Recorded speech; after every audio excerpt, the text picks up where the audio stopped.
You know, this conference is about engagement, and I think who could be a better keynote speaker about engagement? Michael has really fought against a number of people trying to discredit, or in other ways, quiet what he has to say. He's remained engaged, and he's increased his engagement. You know, again and again, different forces have tried to suppress his voice, and again, he has kept going. Bill McKibben, a lot of you know, of 350.org, wrote this about Michael. Very few people have sounded more important alarms about our climate future, and very few people have paid a higher price for doing so. Michael Mann is a hero. Please welcome Michael Mann.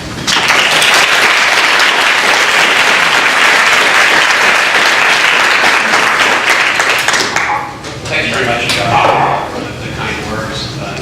Very nice introduction. The title of that op-ed, by the way, was "If You See Something, Say So." And indeed, I have a story to tell as a scientist who had no intent to become engaged in perhaps the most contentious societal issue that we are confronting today, climate change. I was an applied math and physics double major at UC Berkeley, went on to Yale University to study theoretical physics, and then got very interested in this problem of Earth's climate and using physics and math to model the climate of the Earth. And that work took me in this direction, where ultimately I did end up publishing this curve that has become almost iconic in the climate change debate, the hockey stick curve, which shows that the warming that we're seeing today, the changes in climate we are seeing today really are, in some sense, unprecedented. That placed me in the center of this very contentious debate. And so today I'm going to try to share some of the lessons that I think I've learned as a reluctant and inadvertent public figure in the debate over human-caused climate change. And indeed, this is a battle that continues. And so I will talk about my ongoing experiences and what I think I've learned from them. The first point that I always like to make in my presentation of climate change is that the scientific case is actually very straightforward. Okay? The fact that there's a greenhouse effect, certain gases back up. Certain gases in our atmosphere, like carbon dioxide, have this warming influence on the atmosphere and the surface of the Earth. That's not controversial new science. That's basic physics and chemistry we've known for nearly 2 centuries. Again,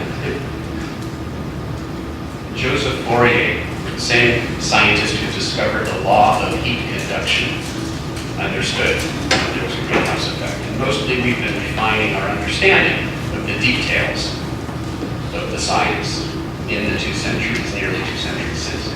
There's no debate about whether we are increasing the concentrations of these greenhouse gases through fossil fuel burning and other activities. In fact, this plot here, which I put together a few years ago, is already fundamentally out of date to the extent that you need to add another vertical check mark here at 400 parts per million, because 2 years ago, for the first time in what we think is probably several million years, we crossed the 400 parts per million CO2 level of the atmosphere. We are engaged in this uncontrolled and unprecedented experiment with the one planet that we have, one planet that we know to be habitable. Okay, so given that the greenhouse effect, fundamental science, the fact that we're increasing the greenhouse effect, there's no dispute about that. What I wouldn't be able to explain to you as a scientist would be if the Earth were not warming up as a result of that. It has to be warming up. And of course, the observations tell us that it has warmed up a little less than a degree Celsius, about 1.5 degrees Fahrenheit. Now, if you're a critic, and as we've heard, there are some critics when it comes to the science of climate change. You might say, well, I don't trust those thermometer measurements. And I could show you that the oceans, if you think the land measurements are unreliable, I could show you that you see the same pattern in the oceans. If you think that the northern hemisphere measurements are unreliable, I could show you the same pattern in the southern hemisphere. I can show you the same pattern for any one of the continents. It is a very robust finding, and in fact, you can throw out all the thermometer measurements. And I can show you dozens of independent lines of evidence that tell an internally consistent story of a planet that is warming up and a climate that is changing, much as we expect it to, as we continue to increase the concentrations of these gases. And that's the sort of evidence that led this very staid, this very conservative institution, the Intergovernmental Panel on Climate Change, operates under the auspices of the UN. Literally hundreds of scientists around the world who get together roughly every 5 years and put together a report that describes the state of our understanding of climate change, the science, the impacts, and the potential solutions. And by its nature, it's a conservative body because the conclusions of the IPCC have to be conclusions that essentially all of the authors can abide by, can agree to. And so it tends to represent sort of the lowest common denominator scientifically. And when the IPCC says the warming of the climate system is unequivocal, that means the warming of the climate system is unequivocal. Because if you go to a scientific conference, scientists aren't debating whether the Earth is warming. If you read peer-reviewed scientific journals, you won't read articles disputing that the Earth is warming. That's about as close to settled science as any science can be. In fact, the IPCC has gone further now, based on the fact that we cannot explain that warming from natural factors. We can only explain it when we include in our models the effect of increasing greenhouse gas concentrations. The IPCC has said it is extremely likely, and again, that is a very strong statement of the IPCC to state something is extremely likely. It means that there's less than a 5% chance that it's wrong. Okay? And what they're saying is that it's extremely likely that human influence, not that human influence is one factor leading to the warming. We sometimes hear that, oh yes, it may be a contributor. No, what the IPCC is saying, it is the dominant cause of the warming we've seen. And even here, the IPCC is being its characteristic reticent self. Okay? Because if you read the technical chapter of the report from which that conclusion comes, what you'll learn is that humans are responsible for more than 100% of the warming that we've seen. And what I mean by that is natural factors like volcanoes and changes in solar output actually were pushing us in the other direction, and we warmed in spite of it. So we've actually overcome what would have been a natural cooling trend. We're responsible, not for most, but all of the warming that we've seen. Now, recently, earlier this year, I wrote an article for Scientific American, and I convinced them to take it outside their paywall, so you can actually go online and read the article. And what I pointed out is that just based on our physical understanding of the climate system, it's still possible for us to stabilize warming below 2 degrees Celsius. Okay? At this point, it would be a real challenge to do so. We would have to basically bring our emissions to a peak now, ramp them down by probably 5% a year if we are to avoid crossing the 2 degrees Celsius threshold of warming relative to pre-industrial. That's about 3.5 degrees Fahrenheit. That's a number that the EU, and in fact, many scientists who study the impacts of climate change, there's sort of a consensus now that if we had to define a level beyond which we will see dangerous, truly dangerous, and potentially irreversible impacts on the climate, it would probably be somewhere in the range of 2 degrees Celsius relative to pre-industrial, 3.5 degrees Fahrenheit. And we can still avoid doing that. Now this plot here is also from the latest IPCC report. It's from the impacts report. And you can see at 2 degrees Celsius, when you look at these different measures of impacts of climate change, that's where you start to get into the red zone. That's where things start to look bad across the spectrum of impacts. Now, if we continue with business as usual, what I show in that article, is that we'll see somewhere between 4 to 5 degrees warming of the planet over the next century. 7 to 9 degrees Fahrenheit, twice that much in the Arctic. And in the words of James Hansen, the former director of the NASA Goddard Institute for Space Studies, we will be talking about a different planet. We'll be leaving our children and grandchildren a fundamentally different planet. It won't be the planet that we grew up on.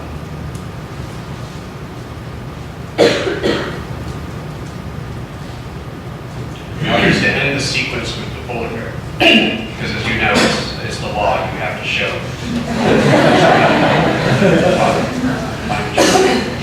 But what I realized in doing that, in working collectively as a community, in our making the polar bear sort of the poster child of climate change, we wrongly conveyed to the public the notion that this is some exotic, far-off problem.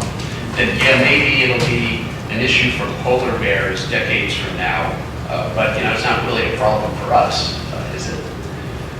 Well, now everywhere I go and I give a talk about climate change, I make sure to explain how climate change is impacting us negatively already, here and now, where we live, and whether that's Central Texas, where I was looking, this was about a year and a half ago, I gave a talk in San Angelo, Texas, which is way out in the western half of Texas, and I wanted to show an image that conveyed the devastating nature of the unprecedented 2011 Texas drought, Texas and Oklahoma drought. They lost 25% of their cattle. It was, again, an unprecedented and devastating event. And climate change played a hand, almost certainly. There are studies that show that climate change almost certainly made that event worse. Maybe it didn't cause it, but it certainly made it worse. And what I didn't realize until a member of the audience pointed it out to me, that this image was actually from San Angelo, Texas, where I was speaking. I just wanted a generic Texas drought image. Little did I know that I had actually chosen an image that was from San Angelo. It is what they used to call Lake Fisher, not a lake. As of 2011, went up to Maine to talk about climate change impacts there. The iconic species of Maine, the moose, are now threatened by climate change-related impacts, pests that survive increasingly mild winters that afflict them. Northwest Missouri State University gave a talk there. It was sort of the center of the 2012 Midwestern heat wave, a record heat wave. Right now we call an event like that a record heat wave. If we continue with business as usual, by the middle of the century, we'll call that a typical summer day.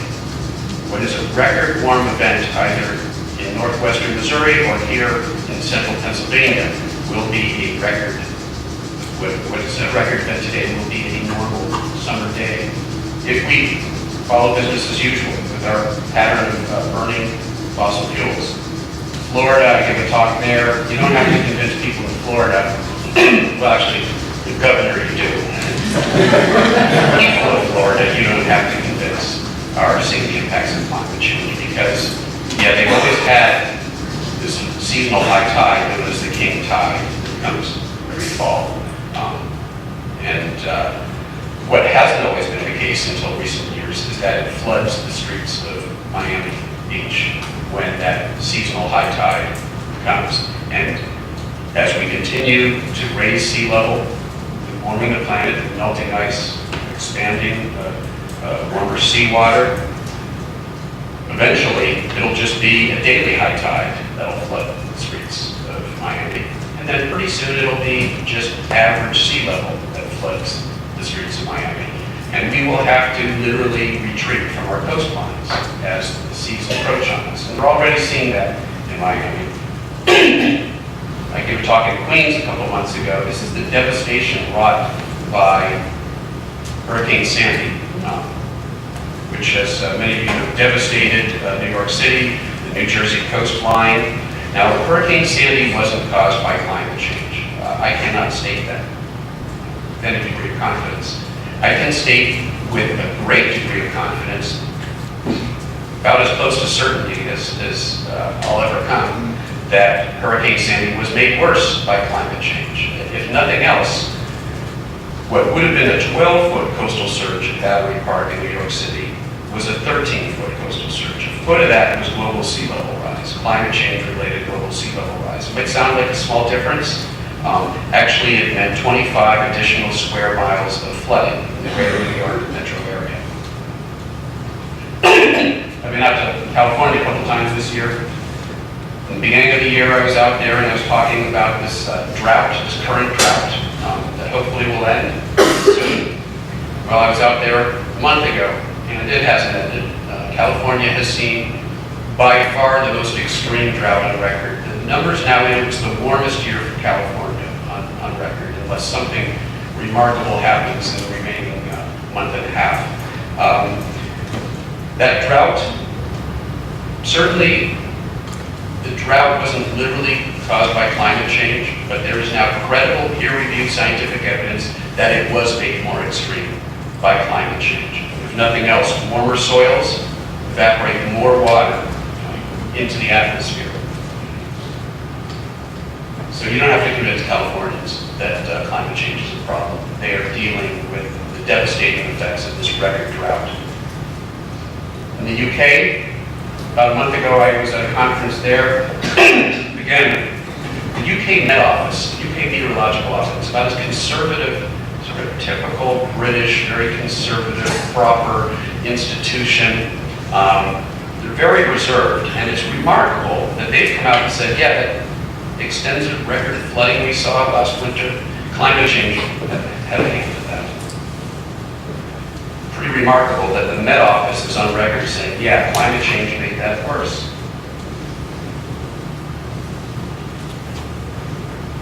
Now, I used to talk about the record 2003 European heat wave that led to 30,000 people perished in that heat wave. It was a devastating, unprecedented heat wave made much more likely by global warming. And I used to have to talk about the 2003 European heat wave because it was the best example of a record heat wave that likely was made worse by climate change. I don't have to do that anymore because in 2012 we had the North American heat wave. We had a record heat wave that occurred during our warmest year on record here in the U.S. People died in that heat wave here in Pennsylvania. And once again, that was a record heat wave.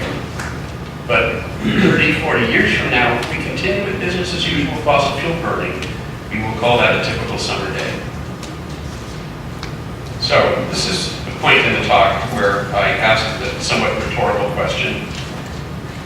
Okay, if the evidence is this clear, the threat is this great, how is it that we have not yet acted to avert what may increasingly become a catastrophic problem, climate change? Why haven't we acted? And that is a rhetorical question, and to answer it, we have to leave the domain of science and enter into the domain of politics. Now this man here, some of you may recognize, there's always at least one hiss. It pains me to have to say now that he is the incoming head of the Senate Environment and Public Works Committee, the committee that has oversight of the EPA, which is acting right now to try to reduce our carbon emissions through using coal-fired power plant emissions limits. Well, James Inhofe, the soon-to-be chair of the House Environment and Public Works Committee, has described climate change as the greatest hoax ever perpetrated on the American people. In fact, he's written a book entitled The Greatest Hoax about his views. And I have to say, the idea that you could get thousands of scientists around the world to engage in a massive cover-up conspiracy hoax and get the oceans and the ice sheets and everything else to play along with that.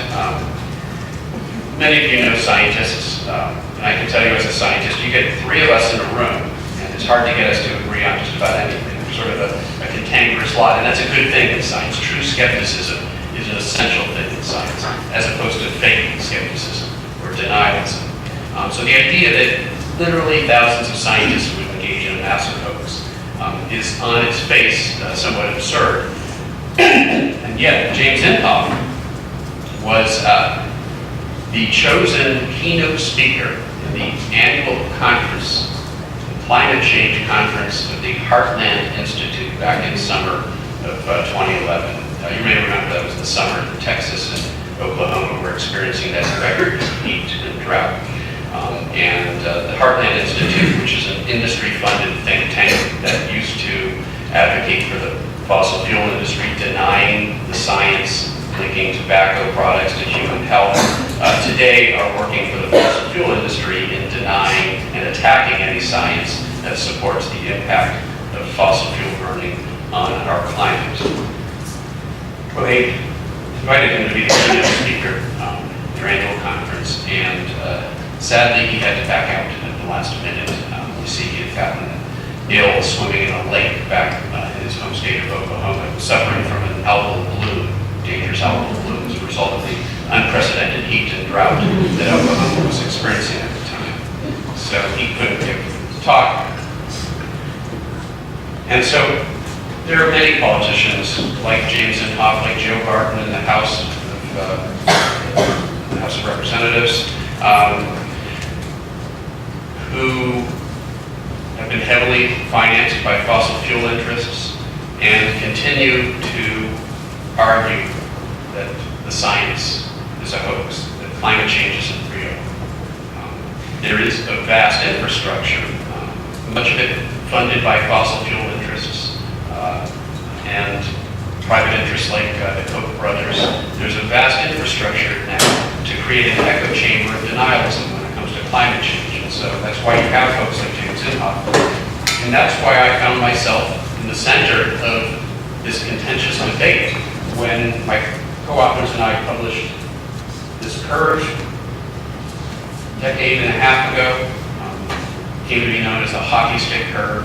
It really demonstrated in a very simple way the unprecedented nature of the modern warming of the globe. And by inference, it demonstrated to most people that there is something unusual happening today, and it probably has to do with what we're doing, fossil fuel burning. This isn't just a typical natural warming trend. It's unprecedented as far back as we can go. Now, it's important for you to understand that this is not the pillar of evidence that some would like you to think for human-caused climate change. You could get rid of the hockey stick. If you don't like the hockey stick, and some people don't, there's a veritable hockey league now. Dozens of reconstructions by different teams using different methods, all coming to the same conclusion that the recent warming is unprecedented as far back as we can go, even more than 1,000 years now. Despite that fact, the hockey stick, because it became this iconic image in the climate change debate, was heavily attacked by a lot of those vested interests. They've gone after me personally. They've tried to subpoena my emails. They've tried to haul me in front of Congress and put me in the hot seat and attack me. Because that graphic has really been a very effective way to communicate that climate change is real, and I don't really like that. Fortunately, though many of my detractors have been from the Republican side of the aisle, there are also some heroes within the Republican Party. Sherwood Boehlert, who's the former chair of the House Science Committee, was one of the first politicians to speak out and defend me and my colleagues when we were under attack by his fellow Republican, Joe Barton, who was the chair of the House Energy and Commerce Committee. And by the way, I should mention, it's probably a coincidence that Barton was the single leading recipient of fossil fuel money in the U.S. House of Representatives. Just like it's probably a coincidence that James Inhofe is one of the single leading recipients of fossil fuel money in the U.S. Senate. Probably just coincidences. But that was a member of their own party coming out and denouncing what he saw as a McCarthyist effort to discredit scientists whose findings might be inconvenient to the special interests that Congressman Barton was funded by. And so the fact that we have folks like Boehlert around, Bob Inglis, a conservative Republican from South Carolina, who was primaried out of his office by a candidate funded heavily by the Koch brothers. So he's no longer in Congress. But you have folks like Bob Inglis and Sherwood Boehlert and others who are asking their fellow Republicans to retreat from this march towards anti-science, to not become the party of anti-science, to engage meaningfully in the worthy debate that is to be had about policy, about what to do about this problem. And so it's my hope that we will see wiser voices win out in that discussion, and that we will go on soon enough to have that worthy debate about policy, that we will no longer be debating in Congress whether climate change is real, whether or not it's a hoax, but instead what to do about it. Because there is no magic bullet, and we're going to have to consider a number of difficult alternatives as we find a way to meet growing global energy demand in a way that doesn't fundamentally mortgage our climate and our planet for future generations. And it's my hope that we get on to that worthy debate and we get away from this unworthy debate about whether or not the problem exists. Finally, I always like to end this on a personal note because it's easy to frame the issue of climate change as an issue as a problem of science or of economics, cost-benefit analysis, or policy or politics. But to me, more than anything else, it's an issue of ethics. It's an issue of intergenerational ethics. What sort of planet do we want to leave behind for our children and grandchildren? This is my daughter here when she was, I think, 6 years old. That's a polar bear above her, and I promise we're not torturing her. At Pittsburgh Zoo, you can walk through a plexiglass tunnel that goes underneath the polar bear's feeding pool.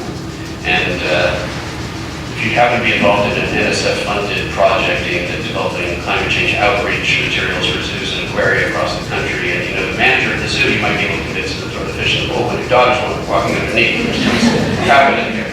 But on a serious note, I hate to think that we will make choices that ensure that when my daughter returns to that zoo decades from now with her children or even her grandchildren, she'll have to talk about how these magnificent creatures used to live in the wild, used to live in the Arctic, but we melted their home. We still have time to make sure that that isn't our future, and indeed, we have time to make sure that we don't fundamentally degrade the planet when it comes to food and water and health and our economy and national security, every sector of society. If we continue with business as usual, we will see catastrophic impacts across the board.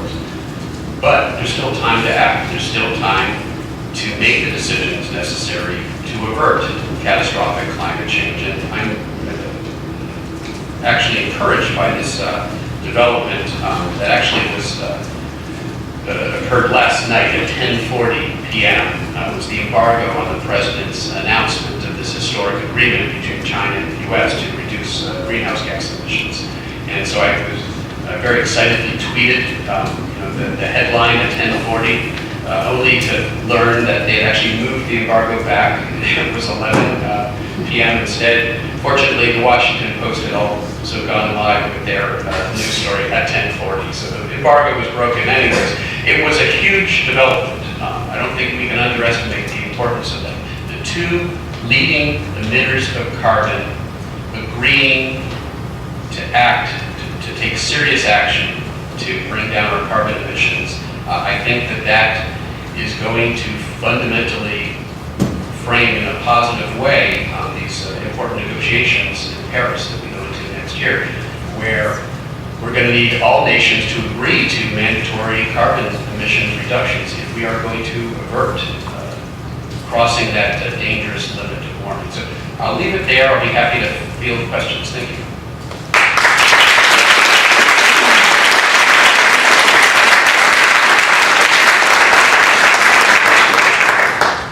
One over here, and then we'll just go there and then there. Yeah. I don't have a whole lot of hope for the Koch brothers funded candidates to change their minds, but the fact that you've been on the front line of this for a while, I think an important question that we can learn from is what rhetorical techniques have you learned that can, engage some movement in climate deniers or climate skeptics? Well, that's a great question, and you're exactly right. We're not going to win over. There's a famous saying attributed to Upton Sinclair: it's very difficult to convince a man to change his views when his job depends to understand something when his job depends on not understanding it. And unfortunately, when you're talking about sort of some of these Koch brothers funded sort of Tea Party Republicans, to them It's an ideological issue. It doesn't matter what the science has to say. No amount of educational outreach is likely to change them. Fortunately, in the population at large, that's a pretty small sector. Somewhere between 15 to 20% at most of our population are active deniers of climate change. And so the real opportunity is to take that confused middle of folks who are open to additional evidence, but have been, in a sense, hoodwinked by this massive PR campaign to convince them that climate change, that there is no consensus, that the science isn't trustworthy. Some of those folks, I think, you can potentially win over to the side of science by framing the issue a little differently from the way we might typically frame it. To think about some of the things that might be of particular concern to them and describe to them how climate change really is a threat. When it comes to national security, national security is sort of a highly ranked issue for many conservatives, and many of them are probably not aware of the fact that the U.S. Navy has declared climate change the greatest security threat we face in the decades ahead. They may not be aware of the fact that the reinsurance industry and the insurance industry see climate change as one of the greatest threats we face. That they may not be aware of the fact that there are many leading business leaders, captains of industry, who have embraced sustainability as a way to move forward in our economy. Just last week, we had Lisa Jackson, the former EPA administrator, here on campus to give a talk about what Apple is now doing. She's now heading up their sustainability division, and they are now 94% fossil fuel free.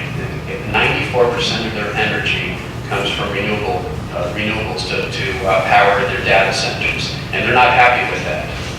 They will not stop until they achieve 100% renewable energy, and they're doing that by deploying massive solar arrays. So it can be done.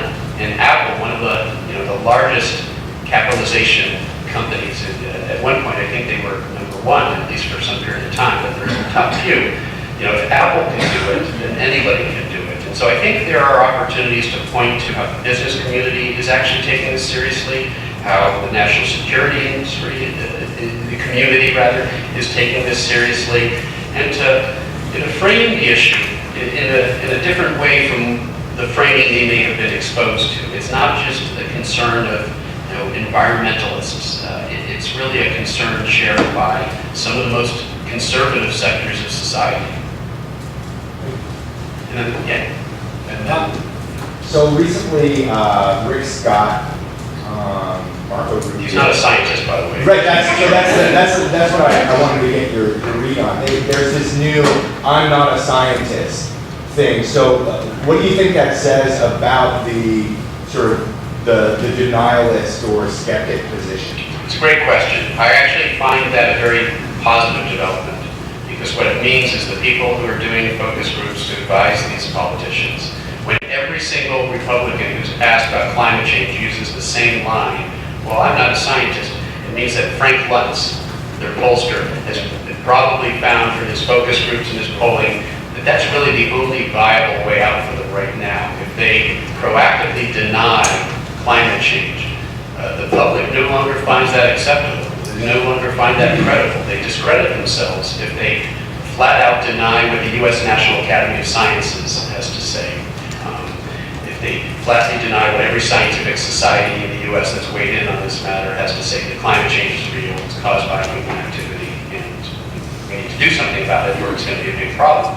So they're trying to slip out of that by just saying, well, I'm not a scientist. It's like, asking the politician, the cyanide capsule you have right there, should you swallow it or not? Well, I'm not a doctor, so I don't know.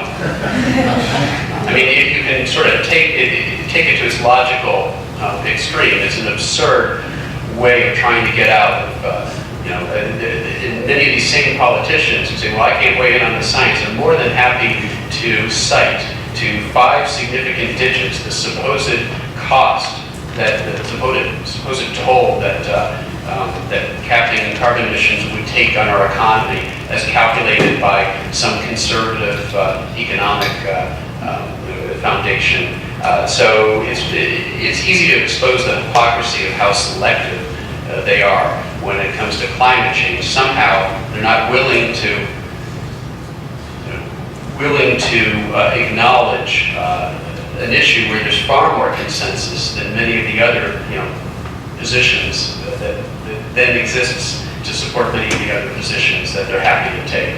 So, but I do see it as a good sign. It's a sign that just flat out climate change denial, the so-called Overton window, the window of acceptable public discourse has shifted to the point now where you are marginal if you're flat out denying the existence of climate change. I think that means we're headed in the right direction. Yeah, and then question, and then in either order. Okay, the IPCC has an often quoted 97% belief rate among climate scientists. I know one, Patrick Michaels. I don't know him personally. You probably know him too. I know him personally. Yes, and he's one. Who are these other 3%? Well, it was funny. I'm not sure if any of you saw this Stephen Colbert segment where he had 97 scientists come out onto the to the studio, and then 3 deniers, and it was playing on this fact that if you have when it comes to military risk, we have a 1% doctrine, something that's 1% likely is enough of a threat that we tend to say we should prepare for it. We should be, we should have a scenario for dealing with it. And yet when it comes to something where there's 97% support climate change, these same individuals say, oh no, that's way too little certainty for us. And so that number, it doesn't actually come from the IPCC. It comes from a study by a group of scientists. John Cook from Australia, I think, was the lead author on that. And they, basically reviewed the peer-reviewed literature and demonstrated that by a reasonable standard of whether or not an article concurs with the scientific consensus or not, the consensus is somewhere in the range of 97%. And some of the actors that you mentioned, Pat Michaels, is part of that coterie of a relatively small number of climate change deniers. Many of them, you won't be surprised to learn, do have ties to fossil fuel interests, being paid to espouse these views, and so one might question their objectivity from that standpoint. Some of them probably are just,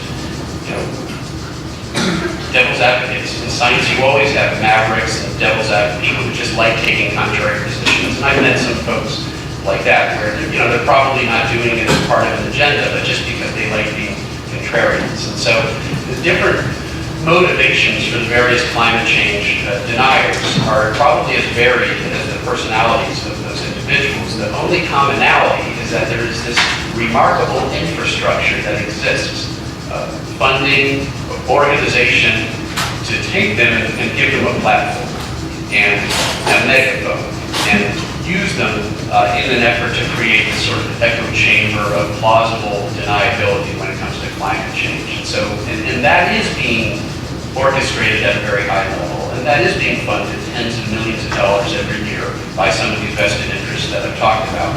So the individual scientists, in a sense, some of them are almost pawns in what is a larger and highly organized and well-funded disinformation campaign. But it's, it goes back to that Upton Sinclair quote, right? When you're a paid advocate for the fossil fuel industry, it may be convenient for you to ignore what the science is telling you. And I'm afraid that there are some bad actors when it comes to that. There's another question here. This is great, but is there anything, Doctor, that you learned from the UK and more specifically the EU in terms of the polls that are different there versus here? It just seems that, and there, as you said, the Met Office, sure, which, and Ofgen has climate mitigation firms that are paying for it. Is there anything we can learn from, how that works over there? I think so. I think, and I think it's a great way to point to other countries, to point to the EU, point to Germany, and even China now, as an example of how it is possible to move ahead in tackling climate change and incentivizing renewable energy. That you can do that and grow the economy, and in fact, the rest of the world recognizes that that will be the economy of the 21st century. It'll be a clean energy economy, and we're falling behind in terms of our competitiveness by not getting on board. And that, again, we get back to this question that was asked earlier in terms of the framing of this issue. When you frame it that way, when people realize that this is about Americans' competitiveness in the world market, and by not engaging in this, larger scale effort to incentivize clean energy and develop a clean energy economy, we're falling behind in terms of our economic competitiveness. I think that's an important way to frame the issue. Now, there are some factors that are specific to the US and Australia and Canada. In each of these cases, there are very powerful vested interests that have a stake in continued extraction and development and sale of fossil fuel energy. And we've actually seen Canada move in the wrong direction over the past 5 years, where they actually pulled out of their support for the Kyoto Accord. When the Harper government took over, they decided that the Keystone XL pipeline, or the tar sands oil, was a priority project for them. They even pulled in a lot of the same lobbyists who have been working with the Bush administration here in the US are now working with the Harper administration to help them with their corporate PR and how they go about justifying this move to towards incentivizing extraction of fossil fuel energy rather than renewable energy sources that we need to move toward. So that exists in Australia. You have a very powerful fossil fuel lobby. In the US you do, in Canada you do, and in Europe that's less true in Europe. And so there are some structural factors which hamper efforts to sort of achieve the amazing amazing progress that's taking place in places like Germany, where they're moving very quickly towards a renewable-driven economy. And I think in Germany now, solar energy is out competing fossil fuel energy, and there are still efficiencies to be gained. Question here and then back there. Yeah. As your approach to being an engaged scientist, summed up by your op-ed title of "If you see something, say something." Okay? Your graduate students who have observed the kind of price you pay, Ben Santer and others who pay, what are you seeing in terms of their thoughts, ideas about how do you engage as a scientist on these issues? Do they talk about this? Is it part of their graduate training that they get with you and others at Penn State? Do you deal with this explicitly? No, it's more informally. And it is something that comes up, and it's something that I've often worried about, because I've typically assumed that part of the reason for the attacks against individual scientists is to send notice to other would-be communicators of the science, other would-be figures in the climate change debate, that if they participate in the public discourse, they too will be attacked in the same way. And I talk about this in the book. I refer to this as the Serengeti strategy, sort of the way that the lions will pick out one member of the herd and go after it. And that's sort of what our detractors are doing. Let's go after one scientist, make an example of him or her, serve notice to the others.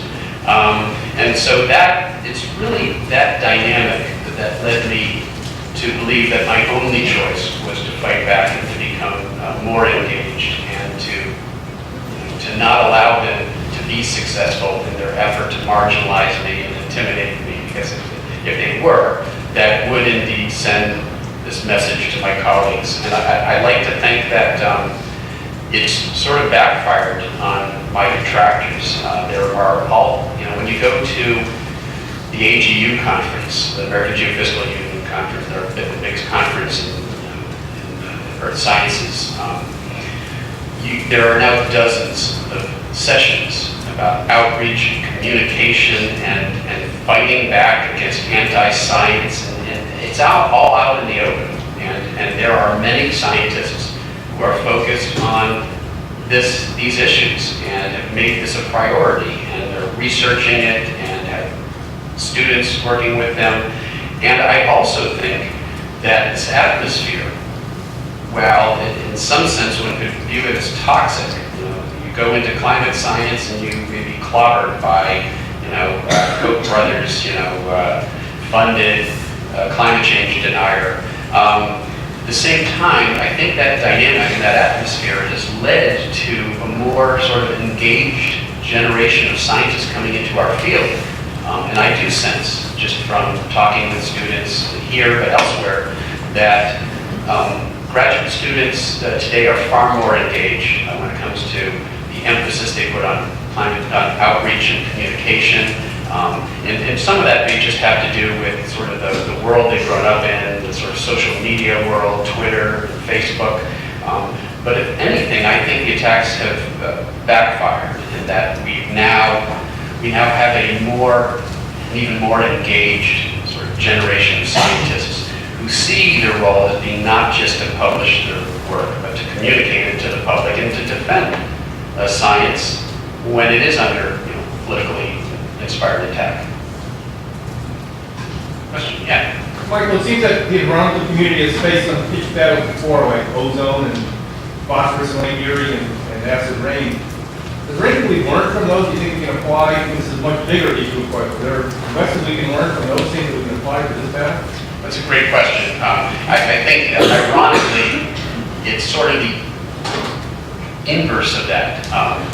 The forces of disinformation and denial have honed this playbook over the course of many different campaigns, and it might not surprise you to learn that some of the same hate advocates, fossil fuel hate advocates who are today denying climate change, were working for the tobacco industry, denying the impacts of smoking tobacco. We're working for the chemical industry, and sort of what I call all-purpose deniers, denier for hire, various terms that I use to describe it. And so the other side has actually, through these various campaigns, finally honed their technique.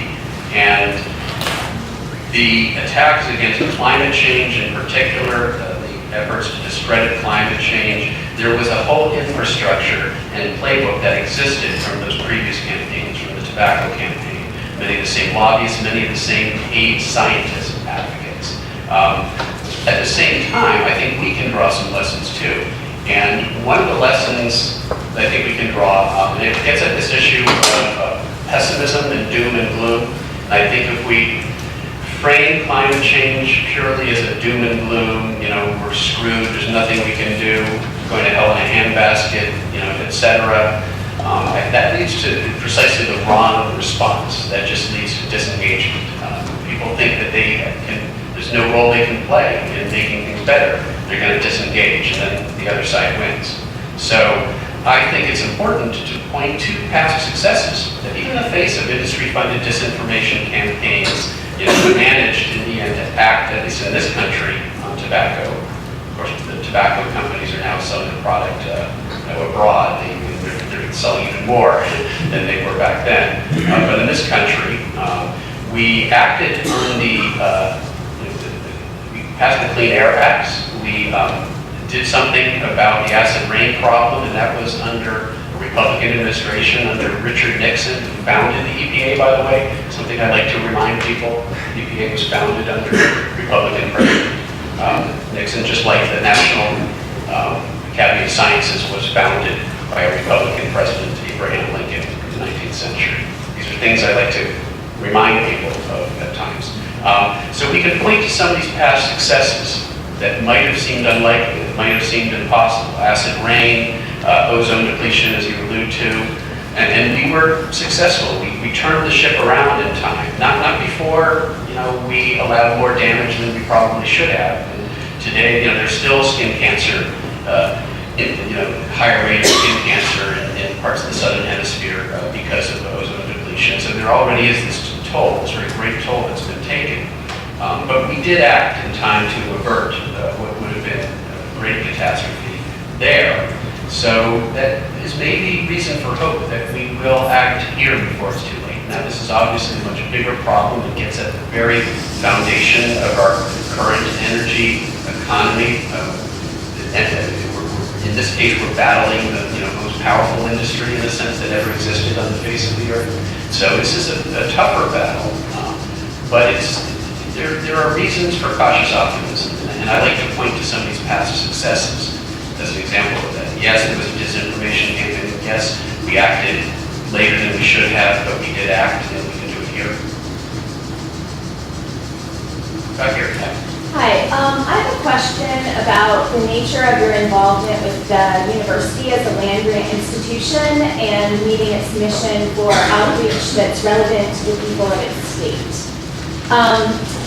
For those of you that don't know, the land-grant institution is mandated by federal law to perform this service to the residents of its state. And each year, they have a new plan of work. And each plan of work has several bullets that are important areas that they're going to focus in, and one is renewable energy.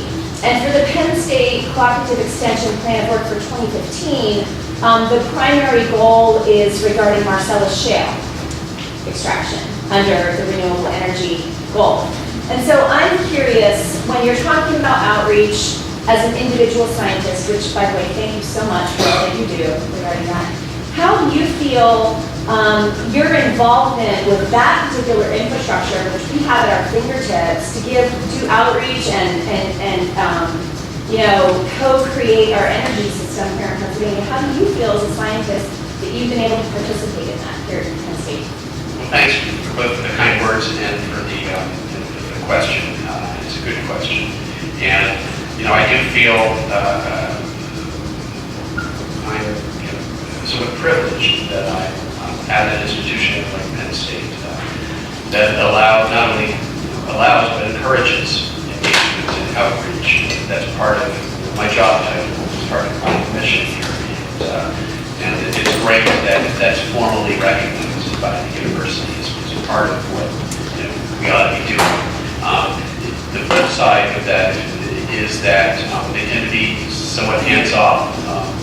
There are faculty who, are advocating a path that's quite different from the one that I might be advocating here at Penn State University. And one of the more contentious issues, of course, is the issue of Marcellus shale and fracking. And to me, when I'm asked about this, my answer is there's some level of nuance here, because at a very rough sort of first cut, you might say, well, natural gas has a carbon footprint that's about 50% lower than coal. How much CO2 is produced per watt of power generated. And from that standpoint, it might seem like it's sort of moving us a little bit away from this trajectory that we're on. But frankly, replacing one fossil fuel source with a slightly more efficient fossil fuel source is not going to lead to the sorts of emission reductions that we need if we're going to avert dangerous climate change. It doesn't really get us on the path that we need to. That is made even more so. It becomes even more problematic when one considers some of the uncertainties, some of the wild cards. That yes, from the CO2 standpoint, natural gas, 50% lower carbon emissions, but first of all, if we're talking about the total environmental footprint, then you have to be dealing with issues like water supply, the impact on water supply. And this is a huge problem in Texas, by the way. We are not so water limited here. In Western Texas, they are very water limited. And right now, in San Angelo, when I gave that talk, I was told that they're now trucking in water because the fresh water they did have was being used by the fracking industry. It was no longer safe to drink it, so they actually have to truck water out there because of that. So that's a huge trade-off and it's a huge cost. So there's the water quality aspect of the total environmental footprint of natural gas. And then there's the wild card of fugitive methane emissions. And we don't yet have confident estimates, but as as I try to tell people, uncertainty in general has not been our friend. When it comes to climate change, many of the uncertainties, some people say, well, the science is uncertain, so we shouldn't act until we're 100% certain. Like, when do we ever require that level of uncertainty to act in any other aspect of our lives? But somehow for climate change, it has to be 100% certain. And in fact, when you look at how the uncertainties have been resolved, the uncertainties that did exist have been resolved over the last decade or so, in many cases, it's turned out that the problem might be worse than we thought, from the standpoint of the loss of ice from the ice sheets and the contribution to sea level rise, the disappearance of Arctic sea ice happening faster than we expected, possibility of surprises, methane feedbacks that may make the warming even greater. Many of the uncertainties are cutting against us, not for us. And so when you do have uncertainties of this sort, like how much of that methane is escaping into the atmosphere, from a precautionary standpoint, it would seem to at least give you some pause in making the argument that natural gas is the clear solution to our carbon problem. I think that argument is flawed on a number of levels, but I have faculty with whom I'm friendly at Penn State who have a different viewpoint, and I think Penn State's view is to be sort of hands-off and allow that to play out in the way that it's supposed to within the academic environment. I think you would find a range of viewpoints here at Penn State about the wisdom of developing the Marcellus Shale. And I tend to think that there are enough wild cards and potential problems here that to me it doesn't feel at all like the solution to the climate problem. That it? Okay, well, thank you.